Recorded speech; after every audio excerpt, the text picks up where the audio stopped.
ஆலயங்களிலேயும்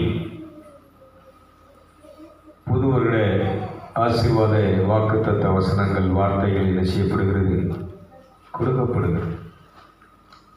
ஆகவே இங்கேயும் தேவன் நமக்கு என்ன ஆசீர்வாத வாக்குத்தத்தத்தை வார்த்தையை கொடுக்கிறார் என்று சொல்லி நாமும் தாக்கத்தோடு ஆசையோடு என்ன செஞ்சிருப்போம் அப்படின்னு சொன்னால் இந்த ராத்திரி இந்த கூட்டத்துக்கு என்ன செஞ்சிருப்போம், கடந்து வந்திருப்போம். பிரைசலா லேலுயா. நன்மையான இந்த ஈவும் பூர்ணமான இந்த கொடைகளும் விண்ணகத்திலிருந்து பரத்திலிருந்து பரலோகத்திலிருந்து நமக்கு இறங்கி வருகிறது. பிரைசலா. ஆகவே நாம் கொடுக்கப்பட்ட இந்த காலங்களே உங்களுக்கு அந்த வருடத்தின் முதல் நாள் வருஷத்தை உம்முடைய நன்மையினால் முடிசூட்டுகிறேன். நம்முடைய வாழ்க்கையை நெய்யாக என்ன வாசிக்க பார்ப்போம். சங்கீதம் 65:11. வருஷத்தை உம்முடைய நன்மையினால் முடிசூட்டுகின்றேன். உமது பாதைகள் நெய்யாய் பொழிகிறது. நல்லா கவனிக்கணும். கடவுளுடைய பாதையில் நம்ம போகும்போது நெய்யாய் பொழிகிறது. 2 விஷயத்தை நம்ம பார்க்கணும். ஒன்று ஆசீர்வாதம், இன்னொன்று சாபம். இந்த ஆசீர்வதிக்கப்படுறவங்க யாரு, சாபத்துக்குள்ள இருக்கிறவங்க யாரு, இந்த 2 குரூப்பையும் நம்ம என்ன பார்த்தா தான் ஆசீர்வாதம், இந்த வாக்குத்தத்தங்கள் நமக்கு நிறைவேறுமா நிறைவேறாதான்னு சொல்லி. பெரும்பாலும் ஒவ்வொரு வருஷமும் இந்த வாக்குத்தத்தங்களை வார்த்தைகளை எல்லாரும் என்ன செய்கிறாங்கன்னா சர்ச்சிலிருந்து எடுத்துகிட்டு போகிறாங்க. ஆனால் அந்த வாக்குத்தத்தங்கள் எல்லாம் நிறைவேறிச்சா அப்படிங்கிறது ஒரு கேள்விக்குறி. ஏன் அப்படின்னா, இது நிறைவேறணும் அப்படின்னு சொன்னால் கடவுளுடைய வார்த்தையை ஒரு மனிதன் நாள்தோறும் நேசித்து அதன்படி என்ன செய்ய வேண்டும், நடக்க வேண்டும். உபாகமத்திலே 28 அழகாய் சொல்லுவார், என் கற்பனைகளை நீ கை கொண்டு ஒழுகுவாயாகில் நடப்பாயாகில் நான் உனக்கு சொல்லுகிற எல்லா ஆசீர்வாதங்களும் உன்னையும் உன் சந்ததியையும் குடும்பத்தையும் வந்து சேரும். கைதட்டி நிச்சயம் நல்ல காரியத்தை. ஆனால் சொல்கிறார், என் வார்த்தையை நீ மீறி, என் கட்டளைகளை மீறி நீ உன் இஷ்டப்படி உன் விருப்பப்படி வாழ்வுன்னு சொன்னால் சாபம் எழுச்சியும் வந்து சேரும். முதல் மனிதன் ஆதாம் செய்த பாவத்தினால், ஏவாள் செய்த பாவத்தினால் இந்த பூமி என்ன செய்து விட்டது, சபிக்கப்பட்டு விட்டது. நிலம் சபிக்கப்பட்டு விட்டது, தண்ணீர் சபிக்கப்பட்டு விட்டது, ஆடு மாடுகள் சபிக்கப்பட்டு விட்டது, அவன் கையினுடைய வேலைகள் பிரயாசங்கள் எல்லாம் என்ன செஞ்சுச்சுன்னா சபிக்கப்பட்டு விட்டது. அந்த மனுஷன் செஞ்ச பாவத்தினால அவனுக்கு பிறந்த பிள்ளைகள்லாம் இன்னைக்கு உலகத்தில் இருக்கக்கூடிய எல்லா மனுஷர்களும் இன்னைக்கு அவன் சபிக்கப்பட்டா பைபிள் சொல்றது 3ஆம் 4ஆம் தலைமுறை மட்டும். அவன் பிள்ளைகள், அவனுடைய பிள்ளைகள், அந்த பிள்ளைகளுடைய பிள்ளைகள், பாட்டம் பூட்டம் எல்லாரும் நினைச்சிட்டு இருக்காங்க. சாபத்துக்குள்ள தான் நினைச்சாங்க. இன்னைய வரைக்கும் இந்த சாபத்திலிருந்தே இன்னைக்கு மனுஷன் நினைச்சலன்னா வெளியில வரல. இதுலேயே தான் இருக்கு. இதை பற்றியே யோசிக்கலை, இதை பற்றியே சிந்திக்காத வழிக்கு பிசாசு நினைச்சிட்டானா, அந்த கண்ணை அறிவு கண்ணை நினைச்சிட்டானா குருடாக்கி போட்டான். ஆனால் இப்போ சொல்கிறாரு, அதே உபாகமம் 27 நீங்கள் 15 வாசித்தீங்கன்னா இன்னைக்கு சொல்கிறாரு, நீ இதெல்லாம் பண்ணனா நீ சலிக்கப்பட்டு இருப்பாய் அப்படின்னு சொல்லி வாசிக்க பார்ப்போம். கர்த்தருக்கு அருவருப்பான காரியமாகிய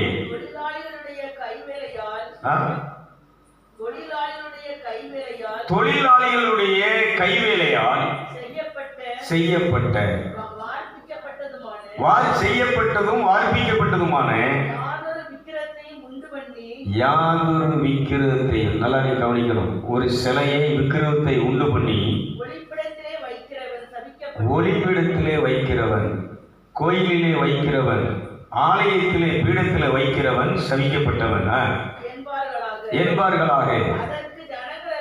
அதற்கு ஜனங்கள் எல்லோரும் பிரதியுத்தரமாக ஆமேன் என்று சொல்ல கடவார்கள். அன்னைக்கு எல்லாரும் என்ன செஞ்சாங்கன்னா, இஸ்ராயல் மக்கள் அனைவரும் இந்த வார்த்தைக்கு ஆமேன் என்று சொன்னார்கள். 2வது சொல்றாரு, தன்னுடைய தகப்பனை தாயை தூசிக்கிறவன், தகப்பனுக்கு கஞ்சி கொடுக்காதவன், தகப்பனை கவனிக்காதவன், தகப்பனை மதிக்காதவன் என்ன செய்ய மாட்டான், சபிக்கப்பட்டவனா இருப்பான். நல்லா நீ கவனிக்கணும். இதில் எபேசியர் 6 சொல்லுவார், தன் தாயை தகப்பனை கனம் பண்ணுகிறவன் நீடிய ஆயுளுடையவனாக இருப்பான்னு சொல்லி ஆசீர்வதிக்கிறார். கைதிட்டுகளை பார்ப்போம். அதனால நீங்க கவனிச்சுக்கணும். இன்னைக்கு இந்த வார்த்தைகளை பற்றியெல்லாம் யாரும் போதிக்கலை. இந்த 1ஆம் தேதி நினைச்சுவாங்கன்னா ஆண்டவர் இந்த வார்த்தையின்படி உங்களை ஆசீர்வதிக்கிறாரு, உங்க பிள்ளையை ஆசீர்வதிக்கிறாரு, இந்த வருஷம் உங்களுக்கு அப்படி நடக்க போகுது இப்படி நடக்க போகுது அப்படிங்கிறது தான் நம்ம கேள்விப்பட்டு இருக்கிறோம். இந்த ஆசீர்வாதம் சாபம். யாருக்கு ஆசீர்வாதம், யாருக்கு சாபம்? அதனால இஸ்ராயேல் மக்கள் இதை உணர்ந்து அன்னைக்கு என்ன செஞ்சாங்கன்னா, கடவுளுடைய வார்த்தையின்படி கட்டளைப்படி ஒழுங்காக கைப்பிடிச்சு கடைபிடிச்சு நினைச்சாங்கன்னா வாழ்ந்தாங்க. அதனால இன்னைக்கு இந்த வரக்கூடிய 2026 நமக்கு ஆசீர்வாதமாக இருக்கணும்னு சொன்னால் சில விஷயங்களை இன்னைக்கு நம்ம என்ன செஞ்சுக்கணும், அந்த வருஷம் பிறக்கிறதுக்கு முன்னாடி கற்றுக்கொள்ள வேண்டும். அதன்படி இறைவனுடைய சமூகத்தில் நம்ம தவறுகளை உணர்ந்து மன்னிப்பு கேட்டு மனம் திரும்ப வேண்டும். ஆண்டவர் அன்னைக்கு சபையை பார்த்து சொல்றாரு, அந்த சபையை நோக்கி என்ன செய்யறாருன்னா சொல்றாரு, என்ன சொல்றாருன்னா, சர்தையின் சபையில் உள்ள அங்க உள்ள மக்களுக்கு சொல்றாரு, நீ மனம் திரும்பு. மனம் திரும்பாட்ட விளக்கு தண்ட ஓட்ட நினைச்சிருவேன், அகற்றி விடுவேன். நீ மனம் திரும்பும் போது அவர் சொல்றாரு, ஒருவனும் பூட்டக்கூடாத திறந்த வாசலை நான் உனக்கு வைத்திருக்கிறேன். கைதிட்டு சொன்னல கருத்து. திருவெளிப்பாடு 3ஆம் அதிகாரத்தில் 8ஆம் வசனத்தில் சொல்லுவாரு, நீ மனம் திரும்பி நீ என்னுடைய கற்பனையை வார்த்தையின்படி நீ நடந்தனா, நான் சொல்றபடி நீ வாழ்ந்த அப்படின்னு சொன்னா ஒருத்தரும் பூட்ட முடியாத.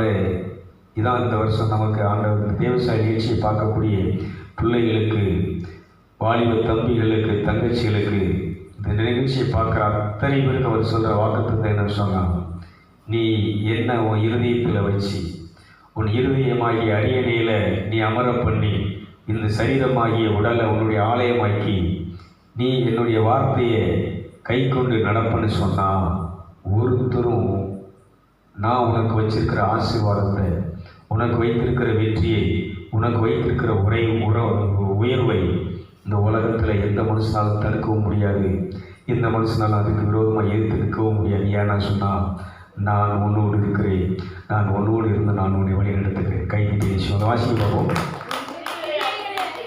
உன் கிரிகளை அறிந்திருக்கிறேன், உனக்கு கொஞ்சம் பலன் இருந்தும். நல்லா கவனிச்சுக்கோங்க. இயேசு தான் அடிக்கடி சொல்கிறது, இந்த இயேசுடைய மாசற்று விளையாடப்பட்ட ரத்தம், இயேசுங்கிறத திரும்ப திரும்ப நீ என்ன செய்யணும், உச்சரித்து வாழ்க்கையில் கஷ்டம் வரும்போது, துன்பம் வரும்போது, வியாதி வரும்போது, தோல்வி வரும்போது சொல்லணும், இந்த இயேசு உன்னை ஜெயிச்சிட்டாரு, இந்த உலகத்தை ஜெயிச்சிருக்கிறார், பிசாசை உன்னை ஜெயிச்சிருக்கிறாரு, இந்த வியாதியை உன்னை எல்லாத்தையும் அவர் தோற்கடிச்சிருக்கிறாரு. அதனால இதை திரும்ப திரும்ப நீங்கள் என்ன செய்யணும்னு சொன்னால், இந்த நாமத்தை நீங்கள் பயன்படுத்தி, இந்த இரத்தத்தை பயன்படுத்தி, இந்த ஆவியானுடைய அபிஷேகத்தை பயன்படுத்தி ஒவ்வொரு நாளும் அந்த கடவுளுடைய பாதத்தில் காத்திருந்து உங்கள் எல்லா தேவைகளையும், எல்லா ஆசீர்வாதத்தையும் கொடுத்த எல்லாத்தையும் நன்றி சொல்லி எல்லாத்தையும் அவர் பாதத்தில் ஒப்படைச்சு, இதை உங்கள் பெயரால் உங்கள் நாமத்தில் நான் இதை என்ன செய்கிறேன், அனுபவிக்கிறேன் அப்படின்னு சொல்லி நீங்கள் என்ன செய்யன்னு சொன்னால், தனிமையிலே நீங்கள் உட்கார்ந்து என்ன செய்யன்னு சொன்னால், டெய்லி இறைவனோடு என்ன செய்யணும், உறவாடணும். அப்படி உறவாடும் போது தான், அதனால தான் சொன்னேன், நீங்கள் சிலர் இவர் என்னடா மற்ற சபைகளில் பாஸ்டர்கள் பேசுகிறாருன்னா, சபை இது இல்லை. ஆன்மீகம் என்பது, ஆவிக்குரிய வாழ்வு என்பது, வழிபாடு என்பது மதத்துக்கு உட்பட்டது அல்ல, மதத்திற்கு அப்பாற்பட்டது. நீங்கள் இதை நல்லா புரிஞ்சுக்கணும். எல்லாருமே ஒரு மதத்தில் இருக்கிறோம், எல்லாரும் மதத்தை பெருசு, என் மதம் பெருசு, ஓ மதம் சண்டை போட்டுட்டு இருக்கிறோம். ஆனால் இங்கே ஆண்டவர் என்ன எதிர்பார்க்குற, ஆன்மா என்பது ஒரு மனுஷனுக்குள்ள இறைவன் கொடுத்த அந்த ஜீவன், அந்த உயிர். இந்த ஆன்மா, அந்த உயிர் தனிப்பட்ட ரீதியில் நீ என்ன செய்யன்னு சொன்னால், அந்த உயிரை தந்தவரோடு, இறைவனோடு நீ உறவாடுகின்ற அவருக்கும் நமக்கும் உள்ள ஒரு ரிலேஷன், புதுப்பித்தல். ஒவ்வொரு நாளும் நீ மறுரூபமாகிக் கொண்டே, உன்னை புதுப்பித்துக் கொண்டே, உன்னை பரிசுத்தப்படுத்திக் கொண்டே இந்த பூமியிலே தேவ சாயலாக, தேவனுக்கு சாட்சியாக ஒரு வாழ்கிற வாழ்க்கை தான் ஆன்மீக வாழ்க்கை, ஆவிக்குரிய வாழ்க்கை. கைவிட்டு நல்ல கரங்களை கட்டி நீ சர்ச்சுக்கு போகிறது, நீ அங்கே போய் வழிபாடு செலுத்துறது, பாட்டு பாடுறது, கை வெட்டுறது, சாமிக்கு அங்கே தேங்காய் உடைக்கிறது, ஆடு வெட்டுறது, கோழி வெட்டுறது, மற்ற சாமி ஆடுறது, திருநா பூசுறது, கழுத்தில் சிலுவையை போடுறது, பயிர் வைக்கிறதெல்லாம் இது மத வெளிப்படையான நம்முடைய கலாச்சாரங்கள், வழிபாட்டு முறைகள். அதனால பிரதர் என்னடா இவர் வந்து என்னை ஒருத்தர் பாஸ்டர் பேசினார், பழஞ்சன்னு சொன்னார். மதத்தை கடந்து மதத்துக்கு அப்பால் உள்ள விஷயங்கள் அவர் என்ன செஞ்சுட்டு இருக்கிறாரு. இதை நாங்கள் பேசினோம்னா எங்களை இந்த சபையிலிருந்து என்ன செஞ்சிருவாங்க, இந்த சாமியார் பதவியை, இந்த ஐயர்வாள் பதவியை எங்களை எங்கிட்ட இணைஞ்சிருவாங்க. பிடிங்க எங்களை வீட்டை பார்த்து போன இணைஞ்சிருவாங்க, அனுப்பிடுவாங்க. உங்கள் பாஸ்டர் பேசுகிறாருன்னு சொன்னால் மதங்களை கடந்து மதத்துக்கு அப்பால் எப்படி இறைவனோடு உறவாடுவது. இது நான் மட்டும் இல்லை, புனிதர்கள் அந்தோனியா, செபஸ்தியார், சவேரியார், மாதா, எல்லா அன்னை தெரசா என்ன செஞ்சாங்க, காங்கிரிகேஷன் விட்டு என்ன செஞ்சாங்க, மடத்தெல்லாம் இருந்தாங்க, இங்கே தான் போட்டிருந்தாங்க. ஆனால் யாரோட இல்லை, இந்த கத்தோலிக்க காங்கிரிகேஷனில் அவங்க எங்கே இருந்தாங்க, காளி கோயிலில். நல்லா நீங்கள் கவனிக்கிறது தான் விஷயம். காளி கோயிலில் போய் இவங்க இடம் கொடுக்கல. இந்த மாதிரி நான் பேசுகிற மாதிரி பேசுகிறதுனால, நான் வாழ்கிற மாதிரி வாழ்கிறதுனால, நான் கடவுளோடு இணைஞ்சி இருக்கிற மாதிரி அவங்க இருக்கணுங்கும் போது, கடவுள் சொல்கிறத செய்யணும் போது இந்த மதம் தடை செய்ய, நாங்கள் சொல்கிறத மீறி நீ செஞ்சனா சபையை விட்டு இணைச்சி வெளியில் நீ பெட்மாஸ் ஃபாதர் வெளியே வந்திருக்கிறார், ஆர்சி ஃபாதர். சபை என்ன சொல்லுது, நாங்கள் சொல்கிற மாதிரி நீ செய்யலை அப்படின்னு சொன்னால் சபையை விட்டு நீ நினைச்சணும், சபையில் இருந்து உன்னை நாங்கள் என்ன செய்கிறோம், விலக்கி வைக்கிறோம். ஓகே, நானும் அதில் இருக்கும்போது என்ன சொல்லு, இதை தான் சொல்லுவான். நான் என்ன பண்ணுறேன்னா, இந்த புனிதர்கள், பரிசுத்தவான்கள், ரிஷிகள், மகான்கள், சித்தர்கள், இவங்கெல்லாம் எப்படி வாழ்ந்தாங்க அப்படின்னா, இப்படி தனித்திருந்து இறைவனோடு உறவாடி அந்த பரலோகத்தோடு அந்த பரிசுத்தத்தோடு நாளுக்கு நாள் வளர்ச்சி அடைந்து இந்த பூமியிலே இறை அரசை, தேவனுடைய ராஜ்யத்தை கட்டி எழுப்பினார். கைவிட்டு நல்ல கடமை. அதனால் பிரதர் என்ன எப்படி பேசுகிறாருன்னா அப்படி தான் பேசுவார். ஏன்னா இது ஆவியானவர். ஒரு மனுஷன் அந்த உலகத்தின் பிடியிலிருந்து, பிசாசின் பிடியிலிருந்து, பாவத்தின் பிடியிலிருந்து அவன் நினைக்கிறாருன்னா வெளியில் கூட்டு விடுறார்.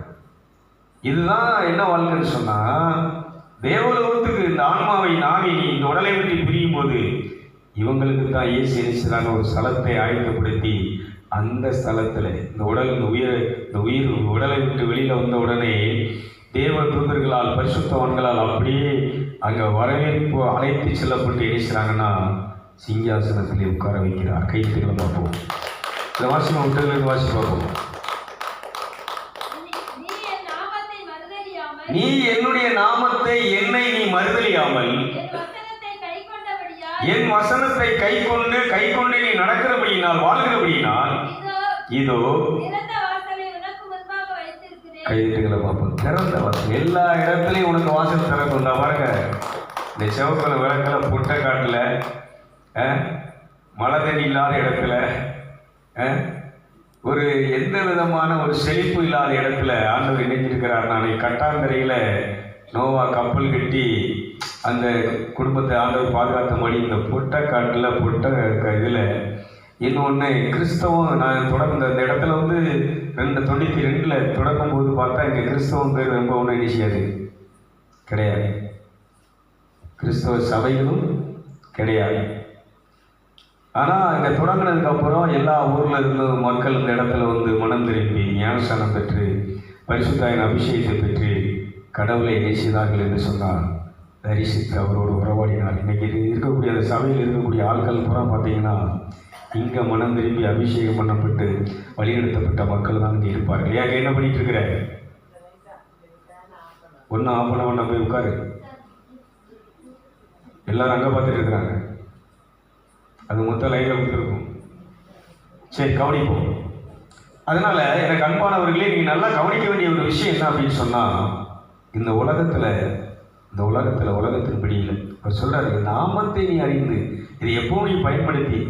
சங்கீதம் 91 சொல்லுவார் 14, அவனுடைய நாமத்தை அறிந்திருக்கிறபடினால் உயர்ந்த அடைக்கலத்தில் வைப்பே, அவன் என்னை சார்ந்து வாழ்கிறபடினா நான் அவனை விடுதலை செய்வேன். கைது நம்ம நல்ல கடமை.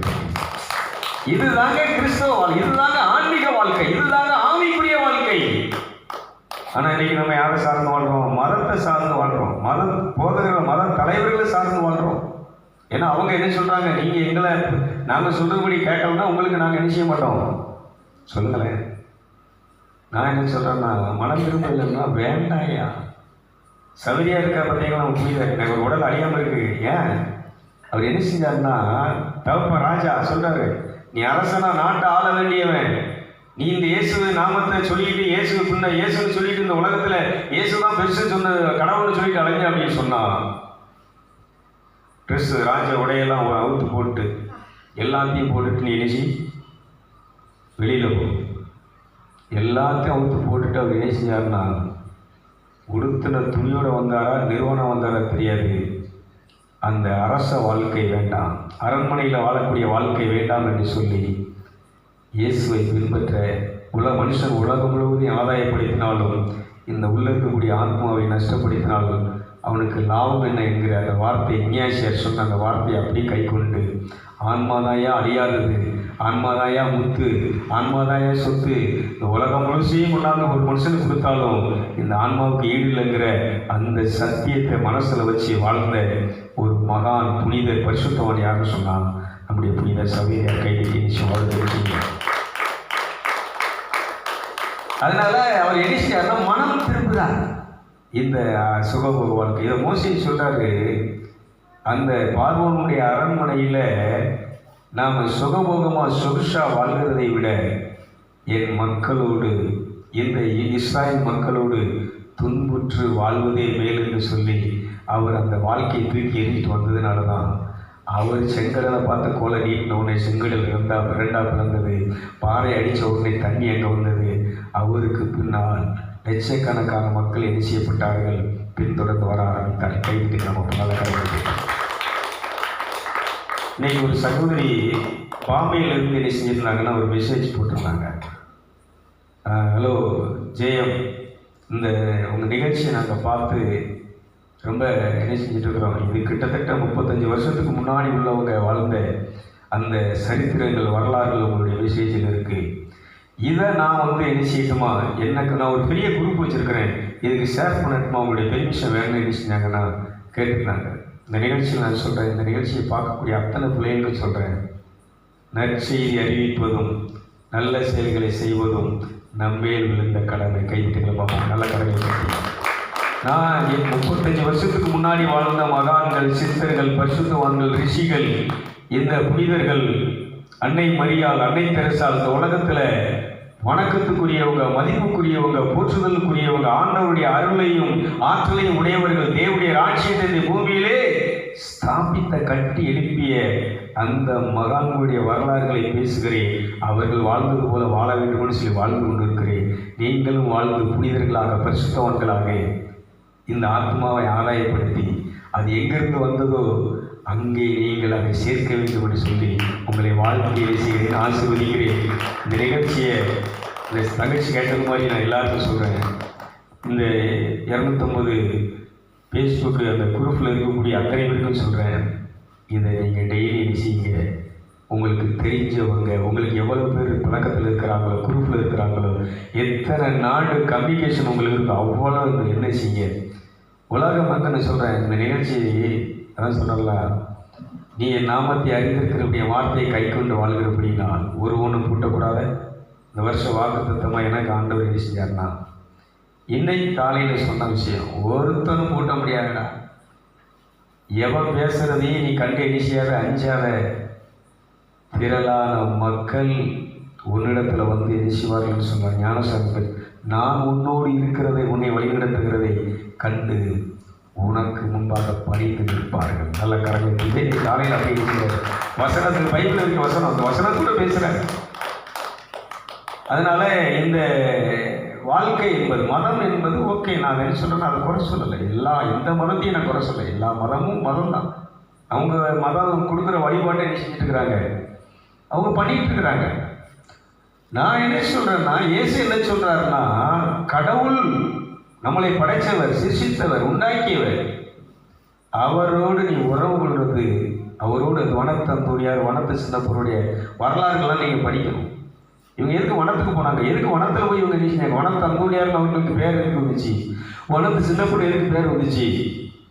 இந்த மதங்களில், இந்த ஊர்களில், குடும்பங்களில் தாய் தகப்பனோடு, அண்ணன் தம்பியோடு, சோக்காரனோடு, இந்த ஜாதியோடு என்ன செய்ய முடியல? கடவுளோடு என்ன செய்ய முடியல? தொடர்புல முடியலை.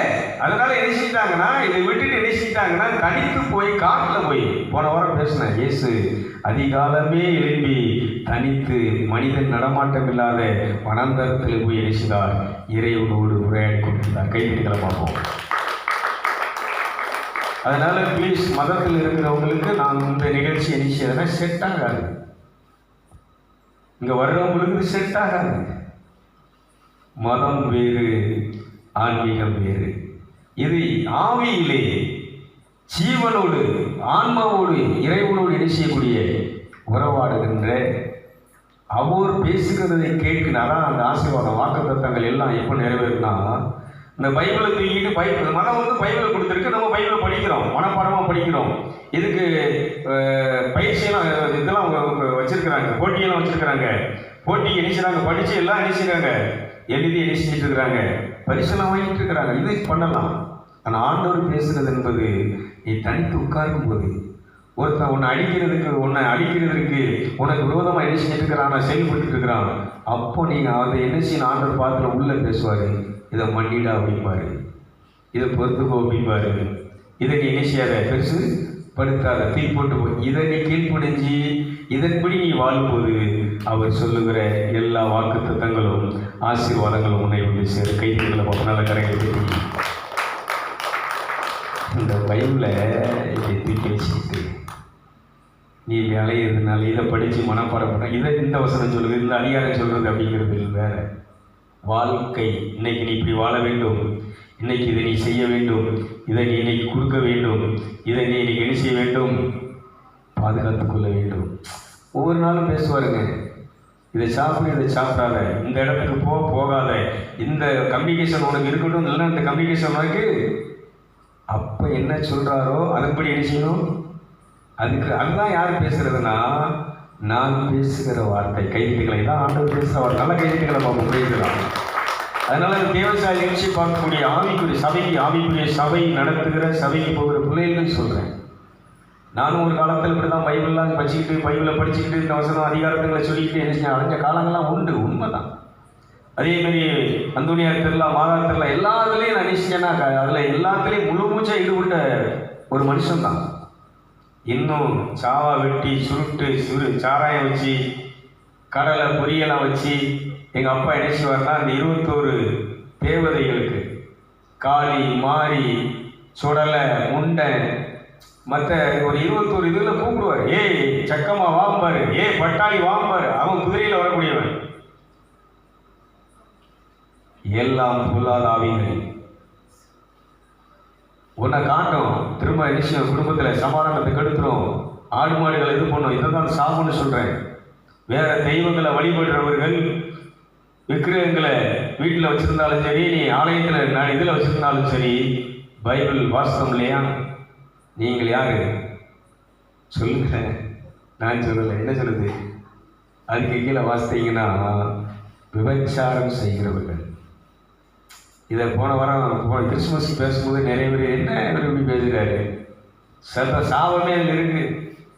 அந்த இதில் விட்டதில் வாசிப்பாக பார்ப்போம். இந்த உபாகமத்தில் விதவைகள், ஆதரவற்றவர்கள், சக்தியற்றவர்கள், இவங்களை வஞ்சிக்கிறவர்கள், ஏமாற்றுகிறவர்கள், இவங்கள்ட்ட தகாத உறவு வச்சு கொள்றவங்க எல்லாரும் என்ன செய்யப்பட்டவங்கன்னா சபிக்கப்பட்டவர்னு சொல்லுவார். இதை திருவெளிப்பாட்டில் நீங்கள் பார்த்தீங்கன்னா 2வது அதிகாரம் 20வது வசனத்திலிருந்து வாசித்தீங்கன்னு சொன்னால் அதில் அழகாய் சொல்லுவார். திருவெளிப்பாடு 2வது ஆகிலும் உன் பேரில் எனக்கு குறை உண்டு, என்னவெனில் தன்னை தீர்க்கதரிசி என்று சொல்லுகிற எசபேல் என்னும் ஸ்திரீயானவள் என்னுடைய ஊழியக்காரன் வேசித்தனம் பண்ணவும் விக்கிரகங்களுக்கு படைத்தவைகளை புசிக்கவும் அவர்களுக்கு போதித்து அவர்களை வஞ்சிக்கும்படி நீ அவளுக்கு இடம் கொடுக்கிறாய். அவள் மனம் திரும்பும்படியாய் அவளுக்கு தவணை கொடுத்தேன். தன்னுடைய வேசி மார்க்கத்தை விட்டு மனம் திரும்ப அவளுக்கு என்ன இல்லை? அந்த வாழ்க்கையை விட்டு மனம் திரும்ப அவளுக்கு என்ன இல்லை? விருப்பம் இல்லை. இதோ என்ன செய்வேன்? கட்டில் கிடையாக்குவேன், படுக்கையை போட்டுருவேன். அவளோடு விபச்சாரம் செய்தவர்களும் தன்னுடைய கிரியை விட்டு மனம் திரும்பாவிட்டால் அவர்களையும் மிகுந்த உபத்திரவத்திலே தள்ளி அவர்களுடைய பிள்ளைகளையும் கொல்லவே கொல்லுவேன். இதை யாத்திரையாமத்தில் சொல்றாரு. 20ஆம் அதிகாரத்தில் அவங்களுடைய 3ஆம் 4ஆம் தலைமுறை மட்டும் அவங்களை என்ன செய்வன் சொன்னான்? நான் தண்டிக்கிறவனாக சபிக்கிறவனாக இருக்கிறேன் அப்படிங்கிறார். அதனால இந்த வருஷத்தினுடைய 2026ஆம் வருஷம் நமக்கு ஆசீர்வாதமாக இருக்க போகுது. இந்த நிகழ்ச்சியை பார்க்குற அத்தனை பிள்ளைகிட்டே சொல்கிறேன், இந்த வருஷம் நமக்கு என்ன செய்ய போகுதுன்னா ஆசீர்வாதம் இருக்க போகுது. ஏன்னா ஆண்டவர் என்ன செய்கிறாருன்னா, இந்த வருடத்தின் கடைசி நாளிலே நம்முடைய சாபங்களையும் இந்த பாவங்களையும் இந்த வேசியின் ஆவிகளையும் இவர் என்ன செய்கிறாருன்னா அழிச்சு, போன வாரம் பேசும்போது சிலர் புரியாமல் என்ன செஞ்சுருந்தீங்கன்னா சில கேள்வியெல்லாம் பேசியிருக்கிறீங்க, கேள்விப்பட்டேன். ஆனால் ஒரு நினிவே நகரம் அழிக்கப்பட்டது எதனாலன்னா இந்த ஒரே ஒரு காரணத்தினால்தான். அந்த நகரம் நெருப்பால் அழிக்கிற ஆண்டவரே சொல்கிறாரு, அந்த குடும்பத்தை ஒரு குடும்பத்தை மட்டும் லோத்து மனைவி மட்டும் நீ மலைக்கு போகணும், அந்த குடும்பத்தை மட்டும் என்ன செய்கிறாரு, அவங்க மட்டும்தான் உண்மையாக ஒழுக்கமாக ஆண்டோடைய வார்த்தையை பயந்து தூய்மையாக வாழ்ந்தவர்கள். கைத்துங்கள் அந்த லோத்து குடும்பத்துக்கு நல்லா கரங்களை தூக்கி. அந்த குடும்பத்தை மட்டும்தான் ஆண்டவர் என்ன செய்கிறாருன்னா மலையை பார்த்து ஓடு அப்படின்னு சொல்லி ஓட்டி விட்டுட்டு அந்த நகரத்தை முழுவதுமே நெருப்பினால் அக்கினினால் சோதோம் குமாரா பட்டணத்தை அழித்தார். புரிஞ்சுக்கோங்க.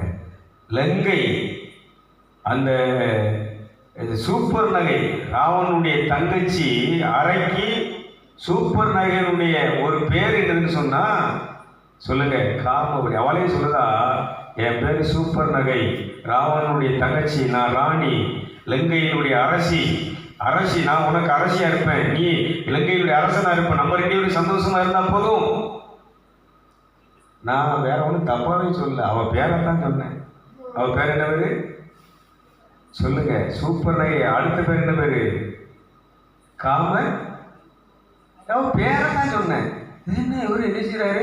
இதெல்லாம் பாடி என்ன வாழை பிள்ளைங்க என்ன ஒன்றும் பொருள் பிள்ளைகளுக்கு ஒன்றும் தெரியாதுல்ல இந்த பிள்ளைகள். அதனால தான் பையங்க தம்பிமார்கள் தங்கச்சிமாரி என்ன செய்யற லைக் பண்ணி அந்த ஃப்ரெண்ட்ஸ் இதை கொடுத்துருக்குறாங்க. ஏன்னா இந்த மாதிரி யாரும் எங்களுக்கு என்ன செய்யலை, தப்பு இது செய்யாத, செஞ்சா அப்படி சாபம் இருக்கு பாவம் இருக்குன்னு சொல்லி கொடுக்காதனால நாங்கள் என்ன செஞ்சுட்டு இருக்கிறோம், இந்த தப்பை என்ன செஞ்சுட்டு இருக்கிறோம், பண்ணிட்டு இருக்கிறோம். நான் சொல்லலையா, பைபிள் சொல்லுது. இவர் பைபிளில் பேசினா இன்னும் ரொம்ப காண்டமாக இருக்கும். நான் அதில் வேற ஒன்றுமே சொல்லலை. அவர் அந்த ஆவி பிடிச்சவங்க என்ன செஞ்சிருவாங்கன்னா இந்த வாழ்க்கையில் தன் வாழ்க்கையை அழிச்சிருவாங்க, குடும்பத்தை அழிச்சிருவாங்க. எப்படி அந்த நாடே அழிஞ்சிச்சோ இது மாதிரி அழிச்சி போகுது. உங்கள் குடும்பமே அழிச்சி போகுது. இன்னைக்கு அழியுது அழியலையா சொல்லுங்க? எத்தனை குடும்பம் அழிஞ்சு கிடக்கு, அழிஞ்சு சீரழிஞ்சு கிடக்கு. எத்தனை பிள்ளைகளுடைய வாழ்க்கை அழிஞ்சு நாசமாய் போய் கிடக்கு. இன்னைக்கு அநேக பிள்ளைகள் விதவையா இருக்கிறதுக்கு, வாழாவட்டியா இருக்கிறது காரணம் என்ன? இதெல்லாம் நடக்கக்கூடாது அப்படிங்கிறதுக்காகத்தான் இந்த வருடத்தின் கடைசி நாளில் இதை பேசுகிறேன். அடுத்து புது வருஷத்தில் நான் கொடுக்க போகிற செய்தி, ஒருவனும் உன் வாழ்க்கையை உயர்வ செழிப்ப, நீ நல்லா இருக்கிறத, பரிசுத்தமாக இருக்கிறத, நீ புனிதனாக இருக்கிறத யாரும் தடுக்க முடியாது. ஏன்னா அந்த இயேசுனுடைய மாசற்ற வெளியேறப்பட்ட ரத்தம் நம்முடைய சாபங்களையும் பாவங்களையும் நீக்கி நம்மளை ஆசீர்வதித்த அந்த பரலோக தகப்பனோடு அவருடைய வார்த்தையோடு நம்மளை நடக்க வைக்கிறதுக்கு அவருடைய அபிஷேகத்தை ஆவியை நமக்கு தந்திருக்கிறார். பெய்தலாம் உடலிலே சொல்லுங்களேன். அதனால யாத்திரையாகமம் 20ஆம் அதிகாரத்தை வீட்டில் வாசித்து பாருங்க. என்னை தவிர வேற ஒரு தெய்வம் உனக்கு என்ன செஞ்சிருக்க வேண்டாம். யாத்திரையாகமம் 20ல் நீங்கள் 3லிருந்து பார்த்தீங்கன்னு சொன்னால் அதில் சொல்லுவார், நானே உன் தேவனாகிய கர்த்தர், உன்னை சிருஷ்டித்தவர், உன்னை உண்டாக்கியவர், உன்னை படைத்தவர். வாசிமா பார்ப்போம். என்னை அன்றி உனக்கு வேற தெய்வங்கள் தேவர்கள் உண்டாயிருக்க வேண்டாம். மேலே வானத்திலும் கீழே பூமியிலும் பூமியின் கீழ் தண்ணீரிலும் ஒப்பான ஒரு சொருவத்தையாவது விக்கிரகத்தையாவது யாரொரு படத்தையாவது போட்டாவையாவது எந்த இலகையாவது நீ செய்யாத உண்டாக்க வேண்டாம். நீ அவர்களை வணங்கவும் வேண்டாம், நமஸ்கரிக்க வேண்டாம். உன் தேவனாகிய கர்த்தராகிய நான் கோபம் உள்ள எரிச்சல் உள்ள தேவனாய் இருந்து என்னை பகைக்கிறவர்களை குறித்து பிதாக்களுடைய அக்கிரமத்தை பிள்ளைகளிடத்திலும் எத்தனை தலைமுறை? 7 தலைமுறை மட்டும் உன் குடும்பம், உன் வாரிசு, உன் எல்லாமே இடிச்சு போவோம். நல்லா புரிஞ்சுக்கோங்க. நான் வேற ஒன்றும் இது அது ஒன் சாய்ஸ். ஏன்னா நான் சொல்லாமல் இருந்தால் எனக்கு ஐயோ கேடு. நான் சொல்லி நீ இதை கேட்காம எப்படி வாழாமல் இருந்தால் உனக்கு இது பைபிள் அப்படி தான் சொல்லுது. அதனால் எனக்கு கேட்டு நான் கேட்டிலிருந்து தப்பிக்கிறதுக்காக, இந்த சாபத்திலிருந்து தப்பிக்கிறதுக்காக இந்த சுவிசேஷத்தை, இந்த சத்தியத்தை நான் என்ன செஞ்சாகணும், அறிவிச்சாகிறது. அதுக்கு தான் நான் ஊழியக்காரனாக என்ன செய்யப்பட்டிருக்கிறேன், ஆண்டவரால் நிறுத்தப்பட்டிருக்கிறேன். கைது நம்ம அப்போ நல்லா கரெக்டாக என் வேலையை நீ யாரும் செய்யாதுன்னு சொன்னாலும் நான் என்ன செய்ய மாட்டேன். எங்கள் வீட்டில் தடுத்தாங்க, எங்களை பார்க்க ஆள் இல்லை, எங்கள் அப்பா அம்மா இது பண்ணாங்க, அழுதாங்க. நீ இதுக்கெல்லாம் போகண்டா, தோட்டத்தை பார்க்கணும், மூத்த பிள்ளை நீ தான் எல்லாம் பண்ணணும். இல்லை, பைபிள் என்ன சொல்லுது? நற்செய்தி அறிவிப்பதும் நல்ல செயல்கள் செய்வதும் நம்ம மேலே விழுங்க. நீங்கள் எல்லாரும் போய் சொல்லுங்க. நீங்கள் என்ன செய்யக்கூடாது? ஊரோடு சேர்ந்து வீட்டோடு சேர்ந்து என்ன செய்யக்கூடாது? சால்ரெல்லாம் என்ன செய்யக்கூடாது? இதில் புரிஞ்சுக்கோங்க. நீ நல்லா இருக்கணும்னா, உன் சந்ததி நல்லா இருக்கணும்னா, உன் வாழ்க்கை நல்லா இருக்கணும், உன் விவசாயம் நல்லா இருக்கணும், ஆடு மாடுகள் எல்லாம் நல்லா இருக்கணும்னா, வீடு சமாதானமாக இருக்கணும்னா, உன் பிள்ளைகள் புருஷன் எல்லாம் பாதுகாப்போடு இறைவனுடைய பராமரிப்பில் பாதுகாப்பில் வாழணும்னு சொன்னான். இந்த உலகத்துக்கு ஒத்த வேஷம் என்ன செய்யாத, தரிக்காத, வாழாத. என் வாழ்க்கையில் நான் அதெல்லாம் நடந்துச்சுங்க, அப்படிலாம் இருந்துச்சு. இதெல்லாம் தூர போட்டு நீங்கள் என்ன செய்யறாங்க, தனி இதனால் தனிமையாக்கப்பட்டேன், ஒதுக்கப்பட்டேன், புறக்கணிக்கப்பட்டேன். ஆனாலும் கடவுள் இன்னைக்கு என்ன செஞ்சிருக்கிறார்னா, உலகம் அனைத்திற்கும் என்ன செஞ்சிருக்கிறார், ஒரு சுவிசேஷம் நகை இருக்கிறாரு, ஆசீர்வதிச்சு பாட்டிட்டு இருக்காரு. கைதிட்டுக்கலாம் பார்ப்போம்.